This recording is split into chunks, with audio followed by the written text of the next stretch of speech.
விவசாயிகளே இன்றைக்கி என்ன பண்ணுறோம்னா நம்ம வயலில் வெண்டைக்காய் தான் போட போகிறோம். அங்கே எப்படி ஊணுதுன்னு காட்டுதேன்.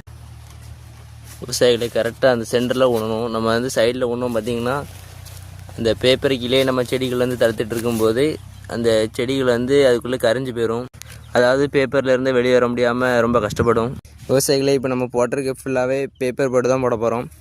என்ன காரணம் பார்த்திங்கன்னா மழை நேரம் பார்த்திங்கன்னா நமக்கு களை வெட்டுறதுக்கு எதுக்குமே ஆள் கிடைக்காது. இது பார்த்திங்கன்னா ஒரு திருப்பு பேப்பர் போட்டதுன்னா போதும். ஒரே ஒரு திருப்பு மட்டும் இந்த பார்த்திங்கன்னா அந்த பேப்பருக்குள்ளே கரெக்டாக அந்த ஹோலில் வந்து 5-6 புல்லு முளைக்கும். அதை மட்டும் நம்ம பிடிங்கி தூர போட்டோம் பார்த்திங்கன்னா அடுத்தல களை வெட்ட வேண்டாம், எதுவுமே செய்ய வேண்டாம். 2 உரத்தை போட்டு மருந்து அடித்தோம்னா போதும். நம்ம வெண்டைக்காய் லைனாக பறிச்சிட்டே இருக்கலாம், டெய்லியும் பறிக்கலாம். எந்த ஒரு பிரச்சனையும் கிடையாது. நமக்கு களை வெட்டவே வேண்டாம்.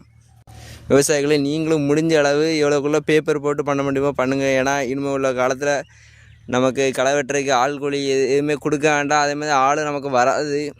அதனால் பேப்பர் போட நான் எனக்கு தெரிஞ்சு பெனிஃபிட் தான் சொல்லுவேன். கிட்டத்தட்ட 3 வருஷமாக போட்டுட்ருக்கேன். விவசாயிகளை இப்போ களை வெட்டுறதுக்கு கண்டிப்பாக ஆளே கிடைக்காது. அதனால் நீங்கள் முடிஞ்ச அளவு பேப்பர் போடுங்க.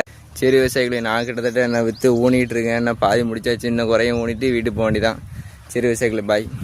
நம்ம சேனலில் யாராவது புதுசாக பார்க்கிங்கன்னா சப்ஸ்கிரைப் பண்ணி வச்சுக்கோங்க. அடுத்தடுத்து வீடியோ போட கொஞ்சம் நல்லாயிருக்கும். சரி விவசாயிகளை, பார்ப்போம்.